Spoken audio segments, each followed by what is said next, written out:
você sofre, tua vida tem sido difícil, tem pontos na sua vida que são o seu calcanhar de Aquiles, vamos falar sobre os nossos sofrimentos, como a gente pode olhar para isso. Vamos falar quando um sofrimento se torna uma doença. Fica comigo nesse vídeo. Transtornos mentais, doenças mentais, sofrimentos, esse é o tema desse vídeo.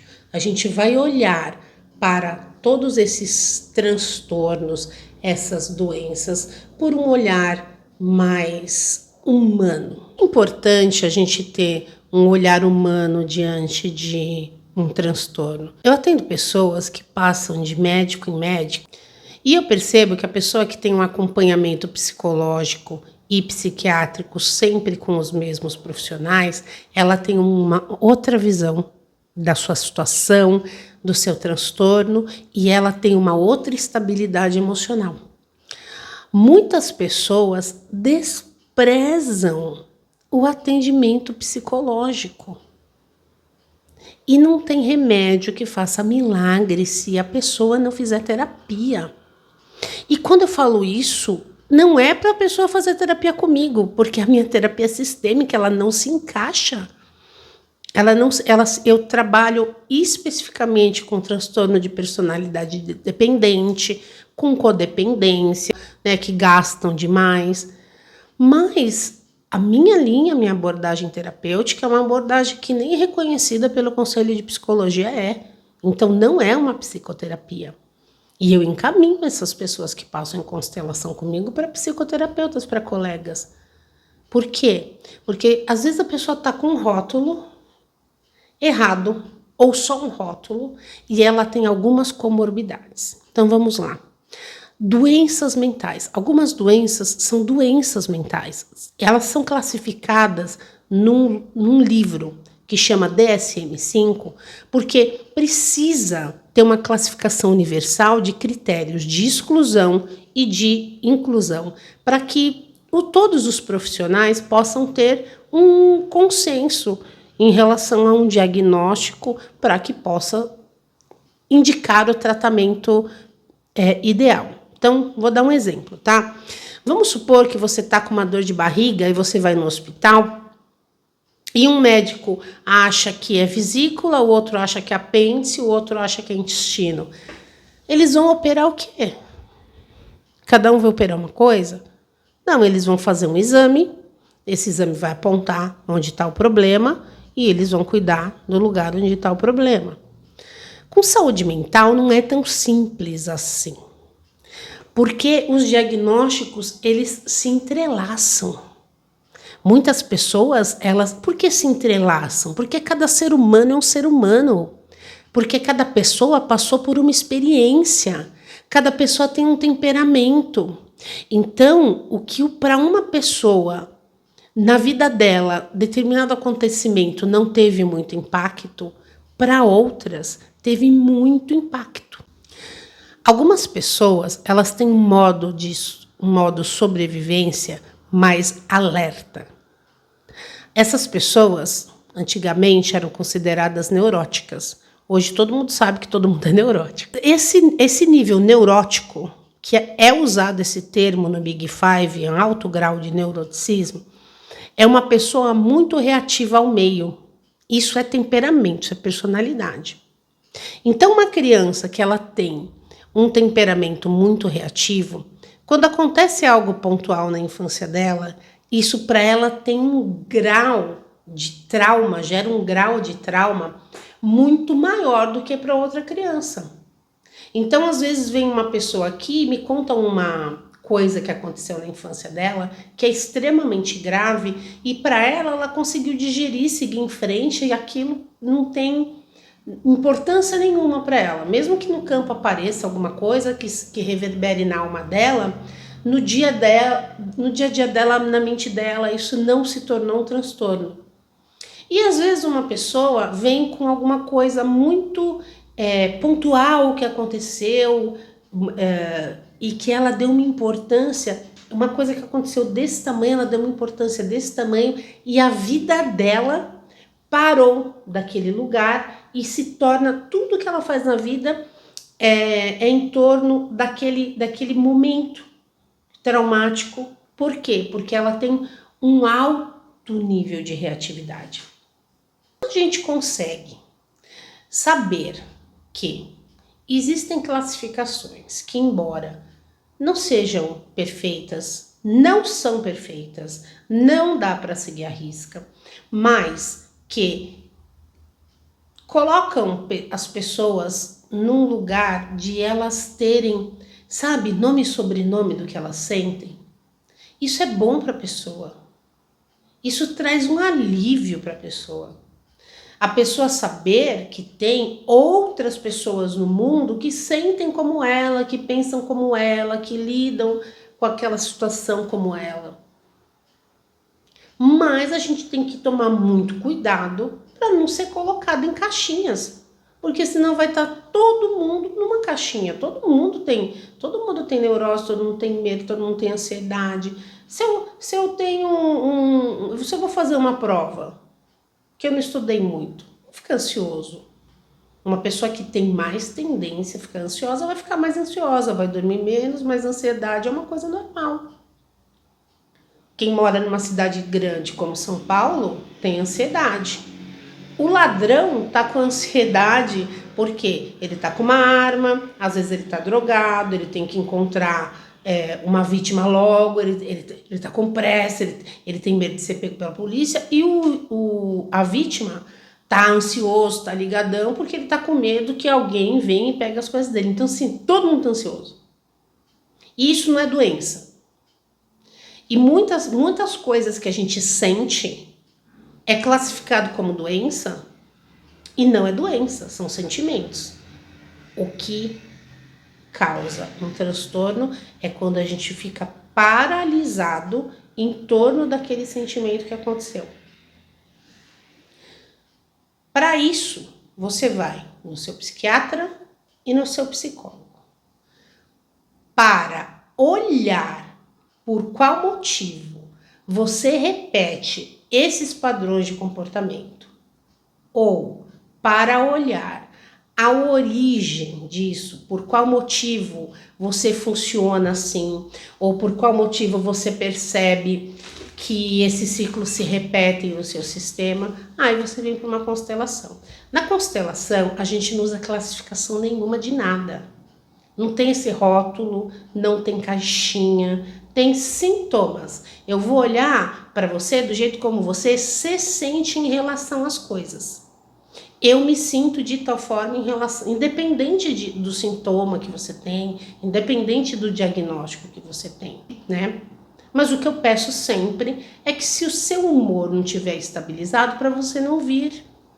Por quê? Porque vai trazer gatilhos, porque você está num momento de vida ou de fragilidade psíquica que uma constelação não vai dar para você o que você veio buscar. Algumas pessoas, elas ainda estão no momento em que elas querem só serem acolhidas. E quando a pessoa está nesse lugar de só querer ser acolhido ainda, ela ainda está naquilo que a gente, constelador, chama do arquétipo da vítima. Então, quando ela vem contar a história dela, cheia de dor, ela vem em busca de um acolhimento. E numa constelação isso não acontece. Esse acolhimento acontece no processo terapêutico. Na constelação, a constelação vai mostrar para ela a responsabilidade dela com relação àquilo que ela sente em relação ao que aconteceu. Não a responsabilidade dela com relação ao que aconteceu, como as pessoas falam. O que eu aprendi ao longo desses anos é que pessoas sentem de maneira diferente. Então, se tiver um acidente de ônibus, estiverem 42 pessoas dentro de um ônibus e houve um acidente, 42 pessoas irão ter uma versão deste acidente. Para algumas vão ser mais traumáticos, para outra menos, por vários fatores. Pelo lugar, pelo banco que estava, pelo tipo de personalidade que a pessoa tem, pelo tipo de pelo tipo de temperamento que a pessoa tem, pelo nível de consciência, de autoconhecimento que a pessoa tem. Então, tudo isso vai fazer com que a pessoa interprete, sinta aquilo de uma maneira. Sempre que acontece alguma coisa com a gente, depois que aquela dor aconteceu, a gente começa a contar uma história para nós sobre aquilo que aconteceu. E essa história, dependendo da nossa formação, da forma como a gente funciona no mundo, pode estar carregada de sentimentos ruins, pode estar carregada de autopiedade, né? Uma dor carregada de tudo que você é, porque passa por aqui. Quando você fala, e isso a gente chama de dor secundária, quando você conta essa dor ou esse acontecimento, você já conta esse acontecimento com essa elaboração que passou aqui. E o que eu percebo? Que as pessoas lidam de maneira diferente com dores do mesmo parâmetro, né? Cada um lida de um jeito. Você pega isso, você percebe isso em velório, enterro. Em momentos trágicos. Por exemplo, a minha avó morreu num acidente de ônibus. O ônibus passou numa ladeira, minha avó chegou no hospital morta. Eu não era nascida, minha mãe tinha 25 anos. Então, assim, um momento absolutamente traumático. 9 filhos, 8, né, na verdade, porque um já tinha ido embora também. E cada um lidou com isso de uma determinada maneira. Só que isso tem uma reverberação no meu sistema. Tem um acidente, tem uma morte trágica no meu sistema. Antes da minha avó, tem um tio meu que perdeu uma perna no trilho do trem e morreu de tétano. Então, quando eu constelo e eu preciso olhar para alguma coisa no meu campo, isso vai me dizer alguma coisa. Eu posso estar fazendo uma expiação, eu posso estar fazendo um amor cego, eu posso ter um emaranhamento com essas pessoas. Mas a forma como eu enxergo a história, como eu conto essa história, essa é uma forma que passa a minha constituição de personalidade.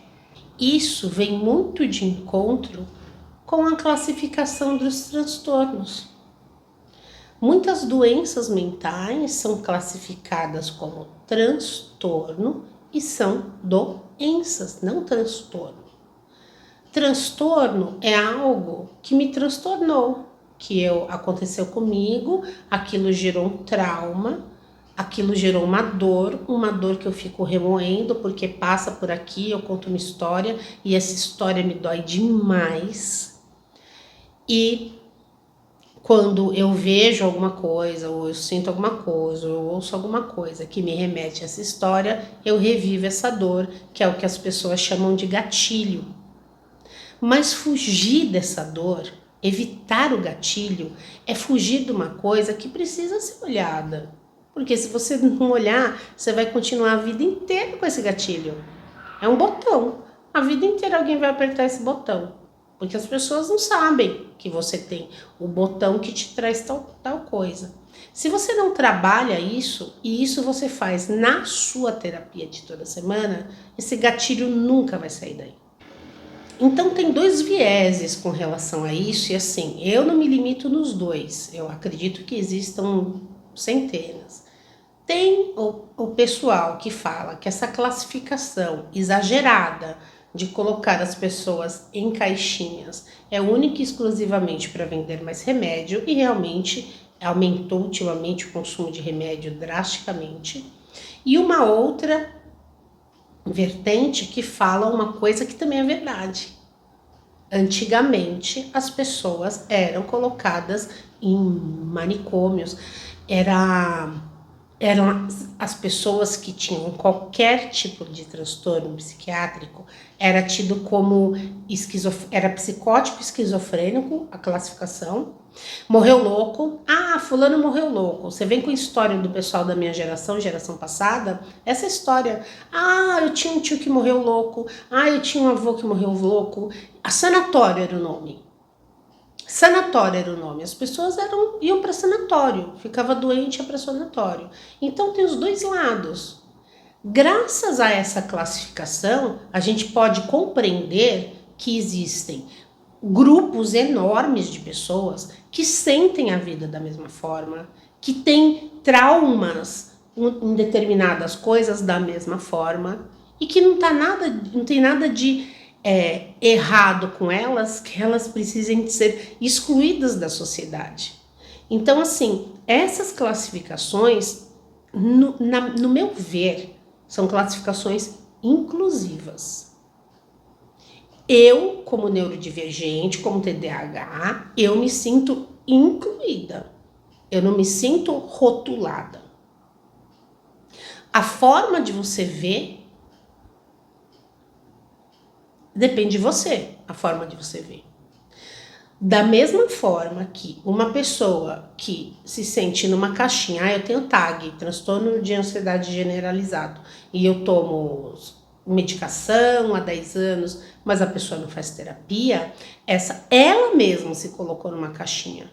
Ela limitou o diagnóstico dela a uma coisa que ela vai passar a vida inteira dependendo, porque ela não foi buscar ajuda em outros lugares, sendo que ansiedade todo ser humano tem. Algumas pessoas sentem isso exageradamente e outras não, mas a ansiedade é um espectro. Quanto mais eu trabalho na minha terapia esse espectro, mais eu vou tomando consciência dele e mais eu vou conseguindo manejar. Então, transtorno de ansiedade é possivelmente um transtorno que não é uma doença mental. A pessoa não nasceu com alguma coisa no cérebro dela fora do normal. Ela tem uma personalidade mais atenta, mais ligada, mais reativa, e isso traz mais dor, mais medo do futuro para ela. Mais uma vez, porque eu não constelo quando está fora do equilíbrio?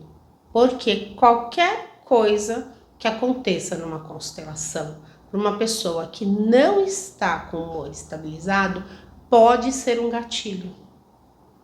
E um gatilho que vai causar um desconforto muito grande. E a pessoa não vai saber lidar com isso. É muito difícil constelar uma pessoa que não tem um diagnóstico. Hoje em dia todo mundo tem. Por quê? Porque lá no DSM ele classifica todas as sensações que as pessoas têm. Mas não é porque você tem uma determinada sensação e outra determinada sensação que você tem aquele transtorno ou aquela doença. Isso é um desserviço da internet também. Por quê? Porque se você for olhar lá, olhar os critérios de inclusão do DSM, você vai falar, nossa, eu tenho todas. Quando a gente faz faculdade, a gente fala, nossa, eu tenho todas. Porque todo mundo tem um pouquinho de tudo e tá tudo bem ter. Agora, quando isso está trazendo dor, sofrimento, impactando sua qualidade de vida, impactando sua produtividade, impactando tua vida financeira, impactando teu casamento, porque você não está conseguindo ganhar dinheiro, você precisa de ajuda. Não importa o que tenha acontecido. Então, como eu dei exemplo da minha avó, do trauma, né? Do trauma da morte da minha avó. Algumas pessoas ficaram com depressão, outras não. Por quê? Porque são personalidades diferentes. A relação é diferente. O que a gente não pode fazer ou não deve fazer é arrumar desculpas para não buscar ajuda.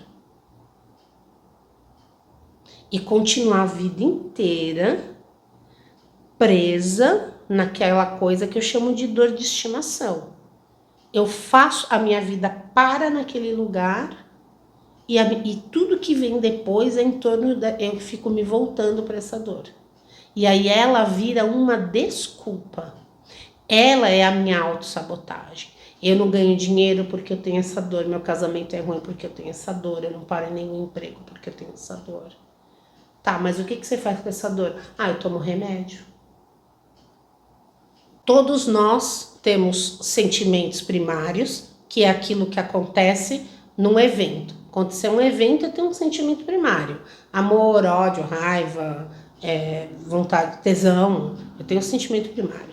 Depois que eu senti aquilo, eu contei uma história daquele acontecimento na minha cabeça. E quando eu reproduzo essa história, eu reproduzo algo que passou por um sentimento secundário.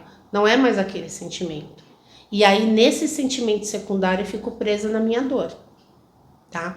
Então, assim, para terminar, é fundamental que exista essa classificação, porque é uma forma de padronizar para que todos os profissionais consigam ter um trabalho padronizado. Muitas doenças e muitos transtornos, eles vão se interligar. Então, muitas pessoas às vezes vêm com um diagnóstico e dá para perceber que tem transtornos de personalidades emaranhadas juntos.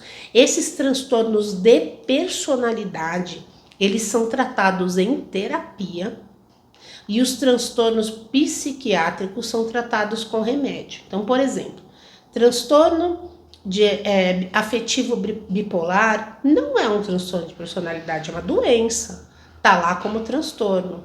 Por quê? Porque é tão difícil classificar que conforme o tempo vai passando, eles vão incluindo e excluindo. Existe um grupo de pessoas que vai torcer muito o nariz para isso, exatamente para falar, olha, estão fazendo isso para vender mais remédio. E outras pessoas estão falando assim, olha, estão fazendo isso para que todo mundo se sinta integrado, para que as pessoas não sejam alienadas, como era antigamente. Assiste uma série no Netflix que chama O Alienista. Você vai entender do que eu tô falando. Antigamente não existia psicanálise e existia um alienista, que era uma pessoa que estudava essas pessoas que eram alienadas da sociedade. Então a gente sempre busca o caminho do meio, sabe? Nem tanto ao mar, nem tanto ao céu. Uma pessoa que é uma pessoa que ela tem menos reatividade, ela vai sentir a vida de uma forma com menos dor.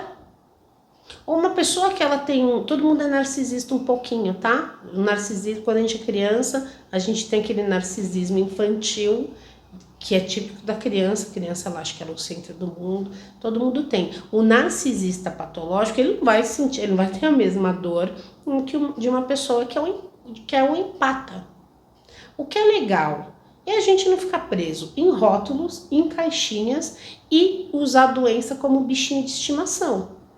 Eu uso minha doença como bichinho de estimação e como desculpa para eu não fazer o que precisa ser feito, para eu me sabotar, para eu não ganhar dinheiro, para eu sair de um casamento e entrar no outro, para eu destruir minhas relações, e a culpa é sempre do outro. E é nessas desculpas, porque essas são as histórias secundárias, é nessas desculpas que na constelação a gente não trabalha, porque na constelação eu trabalho com o sentimento primário, com aquilo que aconteceu. Quando a pessoa está muito presa nesse sentimento secundário dela e ela não tem um nível de consciência suficiente para acessar o sentimento primário, a constelação acaba não tendo função nenhuma para ela, além de gerar gatilho, além de no dia seguinte eu ter feedback. Isso faz muitos anos que não acontece, tá? Aconteceu uma vez comigo. E depois que aconteceu, então, eu fiquei com o pé atrás. Falei, não, eu preciso fazer uma triagem para escolher quem eu posso constelar ou não, quem está pronto para constelar ou não. Porque constelação não é um método terapêutico, não é um oráculo, né? Não é um oráculo, tem uma razão de ser, tem uma linha de ser, mas a gente trabalha num nível muito anímico. Bom, eu vou ficando por aqui. Um beijo da Katê e namastê.